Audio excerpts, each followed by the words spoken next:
आप में से जो भी विद्यार्थी वीडियो गेम खेलते हो या देखते हो, क्योंकि आजकल देखना और खेलना दोनों ही कार्यक्रम चल रहे हैं, उनके लिए यह खबर बहुत काम की है। काम की इसलिए है क्योंकि उनको शायद आज के इस सेशन के माध्यम से मैं कुछ ऐसी बातें साझा करने में कामयाब हो पाऊं जो कि शायद वो सोच ले तो काम का हो जाए। हालांकि वीडियो गेम खेलने वाला व्यक्ति अभी मेरी क्लास को भी देखते देखते एक हाथ से वीडियो गेम खेल ही रहा होगा दूसरे मोबाइल या लैपटॉप के अंदर। फिर भी चलिए, मैं होप फॉर दी बेस्ट और काम की बात करते हैं। हाल ही में उत्तर प्रदेश की राजधानी लखनऊ में एक दिल दहलाने वाली घटना बाहर आई साहब। घटना यह कि एक 16 साल के बच्चे ने अपनी मां को अपने फादर की लाइसेंस्ड गन से शूट कर दिया। उनके फादर, उस बच्चे के जो फादर हैं वो आर्मी में थे, यानी सेना में थे। उनकी जो पिस्टल थी वो घर पर थी, लाइसेंस वाली पिस्टल थी। बच्चे ने अपनी मां को गोलियों से भून दिया, 6 गोलियां उस मां को मार दी। और गोलियां मारने के बाद में 3 दिन तक घर में मां की डेड बॉडी को छुपा के रखा। अपनी बहन को धमका के रखा, छोटी बहन को, कि वो इस तरह की किसी बात को बाहर नहीं बताएगी। और तो और उस बच्चे ने दुनिया को ना पता चल जाए कि डेड बॉडी कहां है या बच्चों की मां कहां है, घर में स्प्रे कर करके, यानी कि खुशबू फैला फैला करके, परफ्यूम्स फैला फैला करके लोगों की पहुंच से इस बात को दूर रखा। पुलिस जब पहुंचती है, इस पूरे वाक्यांश को देखती है, जब मतलब लोगों को पता चलता है इस प्रकार से कि भाई कहां है, स्मेल आने लगती है, तो उस बच्चे ने कहा कि चोर आए थे और वो इस प्रकार से मारकर चले गए और कह के चले गए कि आप किसी को इन्फॉर्म नहीं करेंगे। लेकिन पुलिस तो आपको प्रथम दृष्टया ही पता चल जाता है किसने क्राइम किया है। पुलिस के धमकाने पर उन बच्चों ने, उस लड़के ने इस बात को स्वीकार किया। जो बात बाद में निकल करके आई वो बहुत ज्यादा चौंकाने वाली थी। और चौंकाने वाली बात यह थी कि उस बच्चे का आरोप था कि उसकी मां उसे पबजी नहीं खेलने दे रही। पबजी ना खेलने देने का पनिशमेंट उस बच्चे ने अपनी मां को दिया। यह इकलौती घटना नहीं है। इस घटना के बाद से पूरे देश और दुनिया में इस बात पर चर्चा छिड़ गई है कि गेम खेलने से बच्चे के अंदर हिंसात्मक प्रवृत्ति कैसे पनप रही है। बड़ा विषय है जिस विषय के ऊपर आप और हम मिलकर के आज के सेशन के अंदर चर्चा करेंगे। क्लियर है? तो उम्मीद है कि आप लोगों को यह बात समझ में आ जाए। फोन लेना बेटा। उम्मीद है कि आप लोगों को यह बात आज के सेशन से बहुत ज्यादा क्लियर हो। और क्या बात हो, आइए मैं आपको आगे बताता हूं। दूसरा पॉइंट सुनिए साहब। दूसरा पॉइंट निकल कर आता है, हाल ही के डेज में दिल्ली में भी इस प्रकार की घटना है। मैं कुछ न्यूज आपको दिखाता हूं, उसके बाद में आप देखिएगा। ये तो 16 साल के बच्चे की कहानी है जो मैंने आप लोगों को बताई। इसके बाद में एक और खबर देखिए। 19 साल के एक बच्चे ने अपने पेरेंट्स और सिस्टर को वर्ष 2018 में गेम खेलने के एडिक्शन के चलते गोली मार दी। ऐसे ही पाकिस्तान के अंदर घटना हुई जिसमें 14 साल के बच्चे ने अपनी पूरी फैमिली को अभी आज से 3-4 महीने पहले ही गोलियों से भून दिया, क्योंकि उसके पेरेंट्स उसको गेम नहीं खेलने दे रहे थे। ऐसे ही एक गेमर के द्वारा अपने परिवार को इसलिए मार दिया गया क्योंकि उसके परिवार वाले उसको गेम नहीं खेलने दे रहे थे। यह सेशन आप और हम तो सुने ही, इसके अलावा आप अपने पेरेंट्स को भी जरूर दिखाइएगा। आपके घर में आपके पेरेंट्स को भी यह बात पता हो कि किस प्रकार से बच्चे के दिमाग में मनोविकृतियां पैदा हो रही हैं गेम खेलने से। इस समय ऑनलाइन मार्केट कितना बड़ा है, मैं थोड़ा सा आपको तथ्यात्मक जानकारी दे देता हूं, उसके बाद में और अच्छे से हम जानकारी ले लेंगे। फिलहाल के सामने आपके सामने कुछ आंकड़े हैं जो देश भर में लोगों के द्वारा दिखाए गए हैं। कितने लोग गेम खेलने की वजह से कितने लोगों की जान ले चुके हैं। थोड़ा सा एक बार के लिए आप आंकड़ों पर गौर कर लें तो आपको सारी जानकारी समझ में आ जाएगी। भारत में मोबाइल गेम का जो मार्केट है वो लगभग 12,000 करोड़ रुपए का है, जो कि 2025 तक 37,000 करोड़ रुपए का मार्केट हो जाएगा। यानी कि गेम खेलने वाले लोग जो हैं वो इतना पैसा इधर से उधर ट्रांसफर करेंगे। गेमिंग इंडस्ट्री के अंदर 2019-20 में लगभग 40% की ग्रोथ देखी गई, जो कि अन्य प्रकार के इंडस्ट्री से काफी बड़ी थी। 2021 में जो गेम खेले जा रहे थे उसमें फ्री फायर, पबजी और मोबाइल लीजेंड्स जैसे गेम टॉप पर थे। दुनिया भर में यूट्यूब, फेसबुक, ट्विटर पर गेमिंग स्ट्रीम को देखने के लिए हर हफ्ते लगभग 66 करोड़ घंटे बिताए जा रहे हैं। इनमें से तीसरे नंबर पर फ्री फायर पर लोग 123 करोड़ घंटे बिता रहे हैं। इस बात का मतलब समझाऊंगा, रुकिए। 2021 में भारतीयों ने मोबाइल पर 70 करोड़ से ज्यादा घंटे बिताए, जबकि ग्लोबल लेवल पर लोगों ने कुल 3.80 लाख करोड़ घंटे से ज्यादा का समय गेम खेलने पर बिताया। एक मिनट के लिए बात समझिए पहले आप मेरी। जिनको नहीं पता कि ये मोबाइल गेम स्ट्रीमिंग क्या होती है वो भी मैं बता दूं, हालांकि गेम खेलने वालों को सब पता है। आप में से बहुत से लोग जो मोबाइल गेम खेलते हैं या नहीं खेलते हैं, कोई बात नहीं, नहीं खेलते हैं यही मानकर के मैं आपके साथ में ये बातें कर रहा हूं। आजकल के लोगों ने ये बिजनेस बना लिया है, और बिजनेस ये है कि वो मोबाइल गेम खेलते हैं और मोबाइल गेम को यूट्यूब पर लाइव कर देते हैं। जैसे मेरी क्लास इस समय लाइव चल रही है, ऐसे ही कुछ यूट्यूबर्स मोबाइल से वीडियो गेम खेलते खेलते अपने वीडियो गेम को स्ट्रीम कर देते हैं लोग, ताकि उसकी रणनीति उसके द्वारा गेम को खेलते हुए सीख सके कि इसने गेम कैसे खेला। इसमें वो यूट्यूबर अपने द्वारा अपनी कमेंट्री जारी रखता है, जो कि लोगों के लिए मनोरंजन का कार्य करता है। लोग इसकी वजह से अपने पूरे ध्यान को गेम में लगा के रखते हैं, और एक प्रकार से समझिए कि यूट्यूब पर स्ट्रीम करके भी वो यूट्यूबर अपना पैसा कमा रहा होता है। एनीवे, फिलहाल के लिए मैं आपको एक बहुत बेसिक बात समझाने का प्रयास कर रहा हूं। बेसिक बात है आपके दिमाग में निकलने वाले डोपामाइन की। डोपामाइन का मतलब होता है एक प्लीजिंग हार्मोन जो आपको खुश करता है। खुश करने के हार्मोन्स के कारण किस प्रकार से लोग हत्या कर देते हैं लोगों की, मैं उसके बारे में आपके साथ चर्चा करता हूं। एक बार के लिए इसको समझने का प्रयास करिए मेरे प्यारे साथियों। सामान्यतया हमारे दिमाग को आदत होती है हैप्पी रहने की। हैप्पी रहने के लिए वो कोशिशें या प्रयास करता है जिससे उसे प्लीजिंग यानी कि हैप्पीनेस का एहसास हो।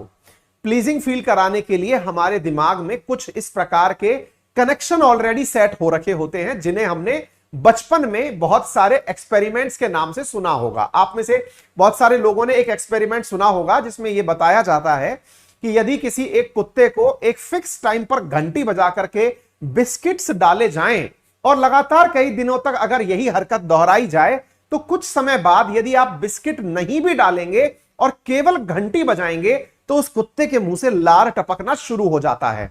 यानी कि हमारे दिमाग की कंडीशनिंग शुरू हो चुकी होती है कुछ हरकतों से। उदाहरण के लिए, यदि मैं आपसे यह कहूं कि आप रेगुलर आरएनए देखते हैं, आपको किसी कारणवश यह पता चले कि सर की क्लास आज नहीं हो रही, जैसे कल के दिन मेरी क्लास नहीं हुई, बहुत ही वियोग वाले मैसेजेस मुझे प्राप्त हुए। कारण यह नहीं था कि आपको मेरे एक दिन क्लास ना लेने से बहुत बड़ा लॉस हो गया हो। कारण यह था कि आपकी आदत में शुमार हो चुका था। आपकी आदत में मेरी क्लास के बाद से यह समझ में आने लगता है कि मैंने आज कुछ किया है। एक प्लीजिंग जो एहसास है, वो प्लीजिंग एहसास कल कहीं छूट गया था। जैसे ही वो एहसास छूटा, आपके अंदर नर्वसनेस आई। ये जो नर्वसनेस है ना, यही धीरे धीरे आपके अंदर कमजोरी लाती जाती है। मैं इसको थोड़ा और व्याख्या करता हूं। अब समझ के चलिए कि मैं एक ही हरकत को बार बार दोहरा रहा हूं। उदाहरण के रूप में, मुझे मीठा खाना पसंद है। मैंने आज मीठा खाया, लंच में खाया, मुझे बहुत आनंद आया। मैंने कहा चलो भाई मजा आ गया, आज तो मन भर के मीठा खा लिया। फिर आप मेरे सामने वही मिठाई डिनर में लेकर आ गए कि सर मिठाई है, खाइए। मैंने डिनर में भी मिठाई खाई, मजा आया। अगले दिन ब्रेकफास्ट में भी आप उसे लेकर के मुझे आ गए, मजा आया। अगले दिन लंच में भी लेकर आ गए, फिर डिनर में भी लेकर आ गए। डिनर में मैंने कहा भाई सुन, इसको रख ले भाई, मुझसे नहीं खाएगी यार। मतलब मेरे अंदर जो खुशी का जो पहली दृश्य में इंस्टांस था वो बरकरार नहीं रह पाया। मेरे दिमाग को अब मिठाई से ज्यादा किसी और चीज से किक चाहिए थी, यानी उसे थ्रिल चाहिए था कि हां खुशी मुझे मीठा खाने से होती है, समझ में आ रहा है। लेकिन अब चूंकि ये रिपीटेटिव हो रही है, मजा नहीं आ रहा है, मुझे इससे अच्छा मजा चाहिए। तो फिर क्या करूं? फिर कुछ और ढूंढते हैं। और ढूंढने के नाम पर क्या हुआ, मैं अपनी पसंद के काम करने लगा कि मुझे पसंद है दोस्तों से गप्पे लगाना। गप्पे लगाने निकला, मुझे बहुत खुशी हुई। मैं 2 घंटे गप्पे लगाया, 3 घंटे गप्पे लगाया, फिर बोर होने लगा। क्यों? क्योंकि जो थ्रिल आई थी वो अब जा चुकी थी। वीडियो गेम के साथ क्या होता है, अब आप वो सुनिएगा। वीडियो गेम असल में आपके इस डोपामाइन के लेवल को एक्सट्रीम तक ले जाने में कामयाब होते हैं, क्योंकि उनके वीडियो गेम्स में मल्टीपल लेवल्स होते हैं जो कि एंडलेस तरीके से काम करने की कैपेसिटी रखते हैं। जब गेम आप शुरू करते हैं तो पबजी जैसे गेमों में अगर आपको टारगेट बना के किलिंग करनी है तो आपको पहले एक सिंपल टारगेट दिया जाता है। आपको सिंपल टारगेट टच करने के बाद खुशी का एहसास होता है कि देखो मैंने पहली ही बार में टारगेट टच कर दिया। अब आपके लिए डिफिकल्टी लेवल बढ़ता जा रहा है, बढ़ता जा रहा है, बढ़ता जा रहा है। यानी आपकी खुशी के लिए जो डोपामाइन आपको चाहिए वो वीडियो गेम आपको उपलब्ध करा रहा है। वीडियो गेम वाले इतने पागल नहीं हैं, उनको बहुत अच्छे से आपको एंगेज करना आता है। एंगेज करने के लिए वो आपके साथ हर दिन कुछ नए प्रयोग, नए डिफिकल्टी लेवल डालते जा रहे हैं, कुछ ऐसे टास्क आपको दे रहे हैं जिनको करने से आपको प्लीजिंग एहसास हो रहा है। सर, इस प्लीजिंग एहसास को यदि किसी ने मुझसे छीन लिया तो क्या होगा? आपके गुस्से का गांस बन जाएगा। यही उस बच्चे की मां से शायद गलती हुई, क्योंकि उस बच्चे को जो असली आनंद आ रहा था वो टारगेट फिल करने में आ रहा था। उसका जो डोपामाइन लेवल था, जो खुशी का स्तर था, वो उन गेमों को खेलते खेलते बहुत ऊंचाई पर जा रहा था। यानी उसको रोज नया एहसास आ रहा था कि हां भाई आज फील आ गया। अब वो फील अगर आपने मोबाइल छीन लिया कि बेटा तुम्हें मैं मोबाइल से गेम नहीं खेलने दूंगा या दूंगी, तो वो अपनी उस खुशी की तलाश में पागल हो गया, बिल्कुल वैसे ही जैसे ड्रग एडिक्ट्स होते हैं। आपको मालूम है कि ड्रग का एडिक्शन करने के लिए सबसे बड़ा कारण जिम्मेदार कौन है? यही डोपामाइन जो है ना, ये हमारे ड्रग के पीछे का सबसे बड़ा कारण है। रीजन क्या होता है? ड्रग्स किस प्रकार से हमारे जीवन पर असर डालती हैं? आपने अक्सर एक चीज नोटिस की होगी कि जो फिल्म स्टार्स, क्रिकेटर्स या बहुत बड़ी सेलिब्रिटीज होती हैं, इनके बारे में अक्सर सुनने को मिलता है कि दे आर ड्रग एडिक्ट्स। क्यों? ऐसा क्यों सुनने को मिलता है भाई? रीजन, उनकी खुशियां जो है ना, अब वो छोटी छोटी चीजों में नहीं है। उन्हें अब खुशियों के वो सारे लेवल क्रॉस कर चुके हैं, तो अब डिफरेंट चीजें करने में खुशी मिल रही है। और वो डोपामाइन जो उन्हें खुशी दे सके, वो अब ड्रग से संपूर्ण हो रहा है, नशे से पूरा हो रहा है। यही कारण है कि जो लोग एडिक्ट होते हैं, किसी भी चीज के एडिक्ट हो, चाहे फिर वो गेम के एडिक्ट हो, चाहे वो नशे के एडिक्ट हो, ड्रग एडिक्ट में कन्वर्ट हो ही जाते हैं। और यदि आप उनसे उनकी चीजें छीन लेते हैं तो अपनी खुशी की तलाश में वो उसका रिवेंज लेते हैं। उम्मीद है कि आपको बायोलॉजिकल कारण, साइकोलॉजिकल कारण समझ में आया होगा कि लोगों की मनोप्रवृत्ति पर गेम का असर क्या है। यदि आपको यह बात समझ में आई हो तो वीडियो को फिलहाल बीच में ही लाइक कर दो, सेशन को शेयर कर दो, ताकि और भी लोगों को यह बात पता चले। इसका इलाज बताइए सर। कारण तो समझ में आ गया, आपने समझा दिया कि किस प्रकार से लोगों के अंदर गेम से दिमाग में परेशानियां आती हैं और उसके लिए वो किसी प्रकार की हरकत करता है। समाधान क्या है? बहुत सही, समाधान के लिए अब आपको एक और खुशी का तरीका ढूंढना होगा। अब सर वो खुशी कैसे मिले? साथियों, प्रायोगिक रूप से यह पाया गया है कि इस दुनिया में सबसे ज्यादा खुशी का जो साधन है वो नेचर है।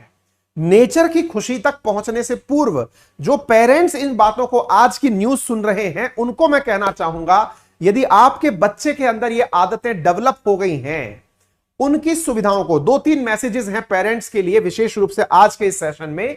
पहला मैसेज, और आप अगर भाई बहन छोटे हैं, अपने पेरेंट्स को ये न्यूज जरूर दिखाएं। बड़े भाई बहन अपने पेरेंट्स को ये न्यूज जरूर दिखाएं ताकि वो मोबाइल की आदत छुड़वा सकें।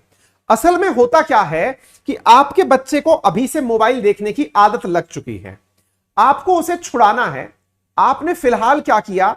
अपने रोते हुए बच्चे को चुप कराने के लिए उसे खुश करने का साधन दे दिया। अपना बचपन याद करिए कि आपको खुश करने के लिए यदि घर वाले 2 पेन भी पकड़ा देते थे। मैं मेरा बचपन याद करता हूं, माचिस के खाली डब्बों से ट्रेन बना के खेला करता था। आप में से भी बहुतों ने यह कारनामे किए होंगे। अपना बचपन याद करके देखिए कि कागज की कश्ती और कागज की हवाई जहाज बहुत बना के उड़ाए हैं।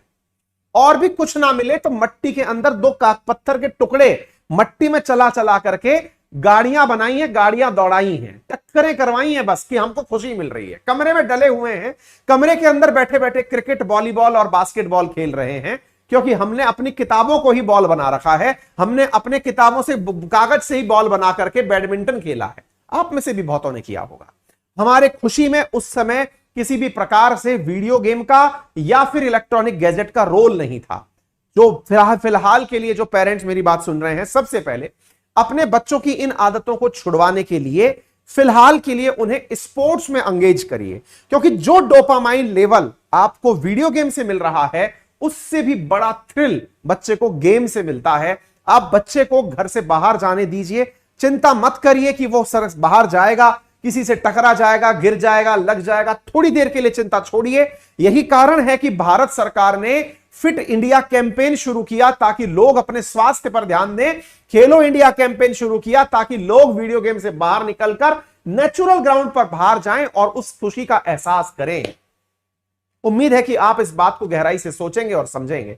अपने बच्चे को बाहर जाने दीजिए, क्योंकि वीडियो गेम खेल के जितना वो डेंजरस बन रहा है, उससे बेहतर है कि वो बाहर जाके पैर तुड़वा ले, हाथ तुड़वा ले, क्योंकि कम से कम वो एक इंसान बन के आएगा जिसमें टीम एफर्ट होगा, जिसमें यूनिटी की भावना होगी, जिसमें जीतने का अपने अंदर गुण होगा, लीडरशिप स्किल होगी। स्पोर्ट्स के अंदर बच्चों को उतारिए, घर से बाहर निकालिए, उन्हें ग्रुप में मिलने जुलने दीजिए ताकि वो लोगों के साथ मिलकर के गेम खेले, उन्हें वहां से खुशी होगी। जो लोग अब इस उम्र के हैं, जो कंपिटिटिव वर्ल्ड में हैं, इस समय तैयारी परीक्षाओं की कर रहे हैं, घंटे 2 घंटे प्रकार से वीडियो गेम खेल रहे हैं, उनके लिए क्या सलाह है? उनके लिए सलाह यह है कि आप अपने इस वीडियो गेम के आवर्स को कंक्लूड करने के लिए, क्योंकि आप समझदार लेवल पर पहुंच चुके हैं, समझें कि आपके साथ एक बीमारी ने हाथ पकड़ लिया है, इसे बीमारी की तरह ट्रीटमेंट दें। बीमारी की तरह ट्रीटमेंट के लिए कोशिश करें कि आप रोजाना सुबह योग, मेडिटेशन, ध्यान जैसी कोई चीज करें, क्योंकि आप ऑलरेडी एक बीमारी की गिरफ्त में जा चुके हैं। हालांकि मोबाइल देखना भी अपने आप में एक बीमारी हो चुका है। मैं आपको बताऊंगा आगे चल करके, इस प्रकार के कभी सेशन के अंदर हम लेके आएंगे, अगर कोई ऐसी न्यूज मिली अवेयरनेस वाली। हम लोग बीमार हैं, सभी लोग मानसिक रूप से बीमार हैं। हमें स्क्रीन टाइमिंग देखनी होगी। हम लोग पलट पलट के, जो नींद में भी मोबाइल पलट के देखते हैं, हमारा तो बिजनेस ही चूंकि मोबाइल से चलता है, हमारी मजबूरियां बन चुकी हैं, लेकिन फिर भी हम अस्वस्थ हैं, मुझे ऐसा लगता है। आप इस चीज से बचने के लिए अपने शरीर में कुछ विकृतियों को पहचानें और उन पर टारगेट करना शुरू करें। सरकार क्या कर सकती है? भारत सरकार के द्वारा इसके ऊपर कोई भी कानून नहीं है। भारत में 3 साल में 1.5 गुना ऑनलाइन गेम प्लेयर होंगे, यह तो डेटा है, लेकिन भारत में इसके ऊपर कोई पाबंदी नहीं है। चीन, जो कि दुनिया में नंबर 1 ऑनलाइन गेम्स के अंदर अपना स्थान रखता है, उसने अपने यहां पर पाबंदियों का लेवल इतना बढ़ा दिया कि 18 साल से कम उम्र के बच्चे वीक में केवल 3 घंटे ही वीडियो गेम खेल सकते हैं। आप इससे अंदाजा लगा सकते हैं कि उन्होंने इस प्रकार की पाबंदी लगाई कि मंडे, ट्यूसडे, वेडनेसडे और फ्राइडे, थर्सडे, इन 4 दिन तो बच्चा वीडियो गेम खेलेगा ही नहीं। थर्सडे, सैटरडे, संडे गेम खेलेगा और केवल 3 घंटे गेम खेलेगा।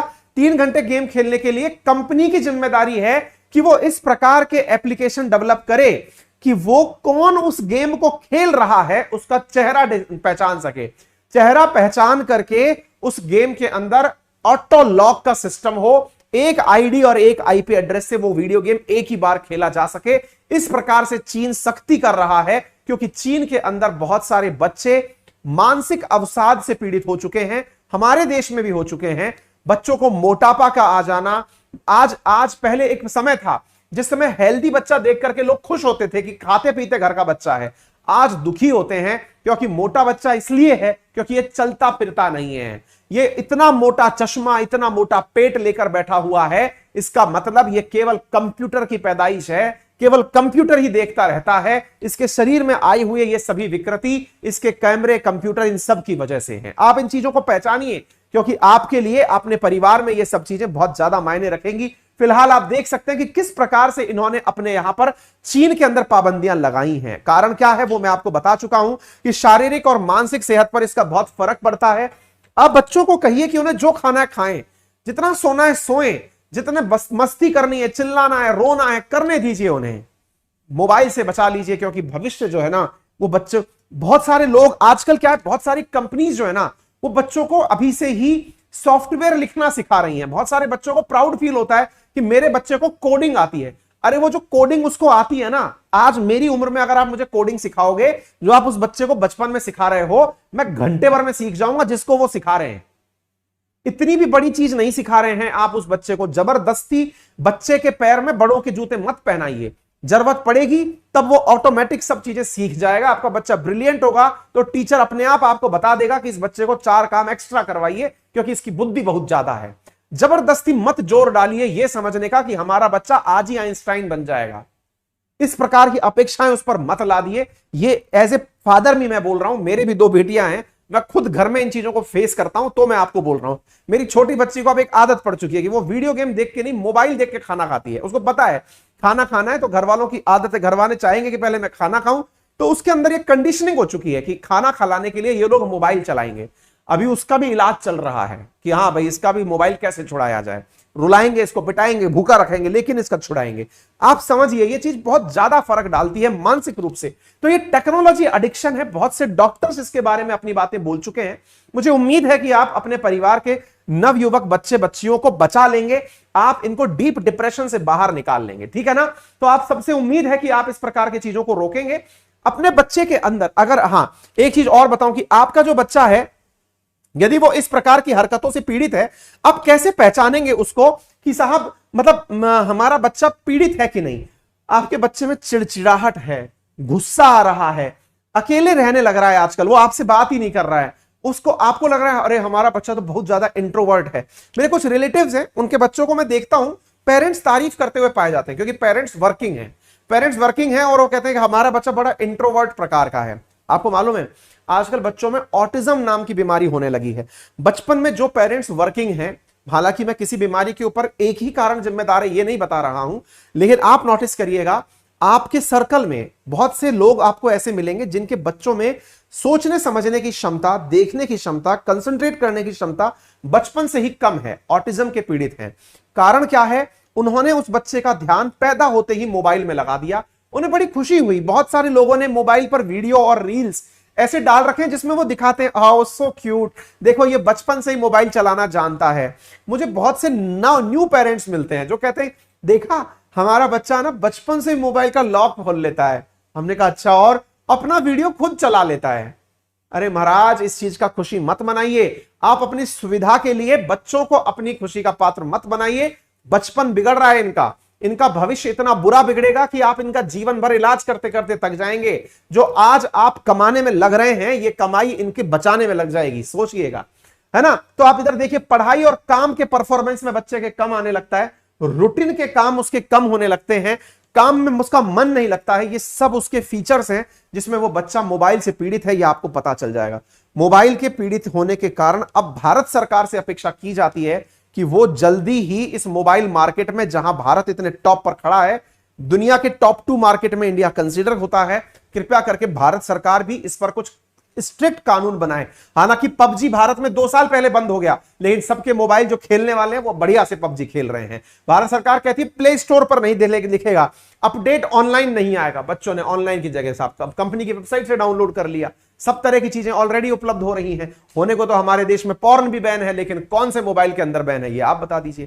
क्योंकि हमारे यहां पर कोई चीज बैन होती है उसके ऑप्शन में 4 चीजें उससे पहले तैयार हो जाती है। जैसे सरकार को भी पता है कि शराब बंद कर दी तो 4 दुकानें कौन सी खुलेंगी, ये सब चीजें देखने की हैं। तो पबजी का जो मोबाइल एडिक्शन है वो किस प्रकार से बढ़ रहा है, अब मैं एक चीज और यहां पर आपको बताता हूं। देखिए पबजी छोड़िए, आप किसी भी वीडियो गेम को देखिए, बच्चों में आजकल चोरी करने की प्रवृत्ति, आप सोचकर देखिए हमारे बचपन में आपको याद होगा अपन लोगों को चोरने की जो आदत होती थी, चोरी की इंसान के अंदर शायद पैदाइशी आदत होती होगी। जैसे मेरे अंदर बचपन से मुझे जो आदत पता थी, घर में लड्डू बने रखे हैं, घर वालों ने एक लड्डू ऑफर किया, हम दूसरा भी निकाल के खा गए। हमको हमारा वो बचपन याद है। घर वालों ने मना किया था कि बेटा टीवी चला के मत देखना, घर वाले इधर उधर हुए, हमने खट से टीवी पे स्कोर देख लिया, हमें वो चोरी याद है। हम बचपन से जिनकी कहानी सुनते आए हैं, लॉर्ड श्री कृष्णा, उनकी चोरी हमें मक्खन की पता है। आज जो चोरियां हो रही हैं, धन की चोरी हो रही है। मतलब जिस बच्चे को नोट की वैल्यू नहीं पता है, वो आजकल ऑनलाइन चोरी करके ऑनलाइन सामान खरीद ले रहा है। क्या खरीद रहा है? वीडियो गेम पर उसको बहुत बढ़िया गन चाहिए, हालांकि फिजिकली नहीं आएगी उसके पास, वीडियो गेम पर ही बढ़िया तरीके की शूटिंग वाली गन चाहिए, वो परचेज कर ले रहा है। ये सब रिपोर्टेड है। आप देखिए पबजी की वजह से 12 साल के बच्चे ने 3 लाख रुपए अपने पेरेंट्स के पास से चुरा लिए।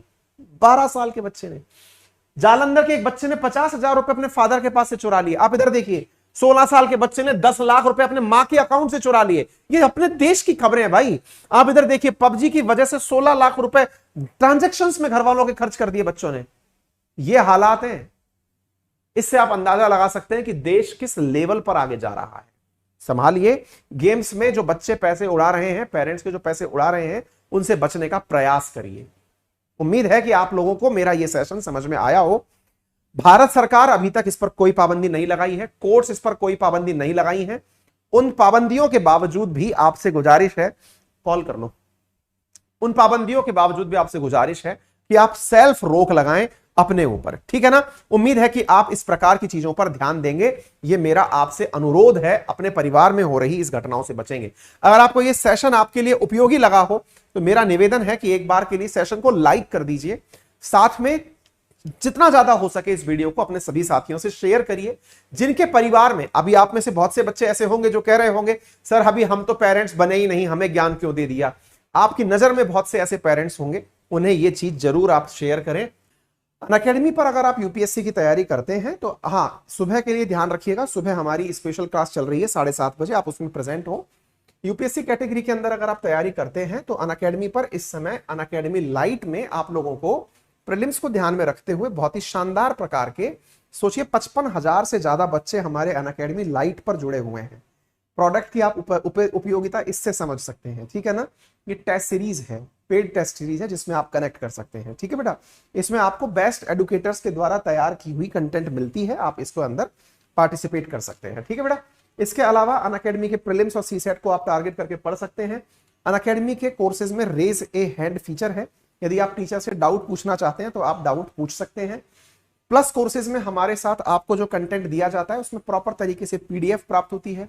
पीडीएफ के साथ साथ आपको पूरा टेस्ट एनालिसिस होता है, टीचर से बात करने का मौका मिलता है। हमारे आइकॉनिक कोर्सेज के अंदर आप टीचर से डायरेक्ट बात कर सकते हैं, क्लास के दौरान उससे कनेक्ट हो सकते हैं, अपने डाउट पूछ सकते हैं, सारा कंटेंट पीडीएफ के फॉर्मेट में प्राप्त कर सकते हैं। ये हमारे सब्सक्रिप्शन का एक और टाइप है जिसे आप आइकॉनिक के नाम से जानते हैं। एसएससी कैटेगरी के अंदर भी हमारे कोर्सेज हैं। मेरा एक नया वीकेंड बैच शुरू हो रहा है एसएससी के अंदर, यदि आप उसे ज्वाइन करना चाहें तो बहुत ही नॉमिनल कीमत पे आपको वो कोर्स उपलब्ध हो जाएगा, आप उसे ज्वाइन कर सकते हैं। Thank you so much. अपना ख्याल रखें, बड़ों का सम्मान करें, छोटों को प्यार दें, अपना व्यक्तित्व इस प्रकार से विकसित करें कि महिलाएं आपके साथ सुरक्षित महसूस करें।